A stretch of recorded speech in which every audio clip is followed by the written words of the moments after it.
এই কোটি কোটি টাকা তারা নিজেরা খায়। যতটুকু উন্নয়ন করেছেন তার চেয়ে বেশি অবশ্য টাকা মেরে খেয়েছেন। এই ভাঙচুর করার কারণে মানুষের পিছু পড়ে গেছে বাংলাদেশ।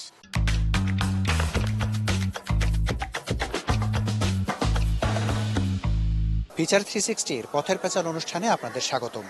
আমাদের আজকের বিষয়, উন্নয়নের এত বড় বড় গল্প শোনার পরেও প্রান্তিক মানুষের দুর্ভোগ কেন কমে না।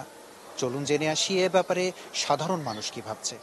আমাদের সাধারণ জনগণের উন্নয়ন হয় না এটাই কারণ যে আমরা যারা মানে ক্ষমতায় আছি, ক্ষমতায় থাকে বাংলাদেশের লোক, তারা যে চেলাপেলা আছে তারাই এই উন্নয়নের যে অংশ, এই কোটি কোটি টাকা তারা নিজেরা খায় আর মানুষকে মানে মানে উন্নয়নের জন্য কোনো কাজ তেমন করে না। দুই একটা কাজ যে হয় নাই তা না, বড় বড় মেগা প্রজেক্টগুলো হয়েছে কিন্তু সেখান থেকে হাজার হাজার কোটি টাকা দুর্নীতি হয়েছে।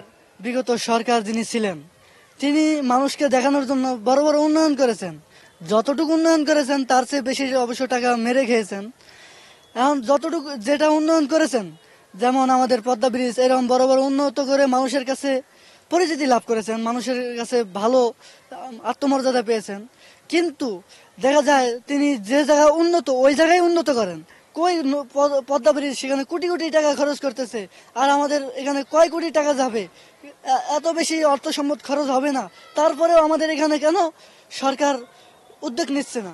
মানুষ এই কারণে না খেয়ে আছে, ডক্টর ইউনূস যেই চাল চালছে আর তারেক জিয়া এই চালে মানুষের দেশের অফিস আদালত যেভাবে ভাঙচুর করছে, এই ভাঙচুর করার কারণে মানুষের পিছু পড়ে গেছে বাংলাদেশ অনেক।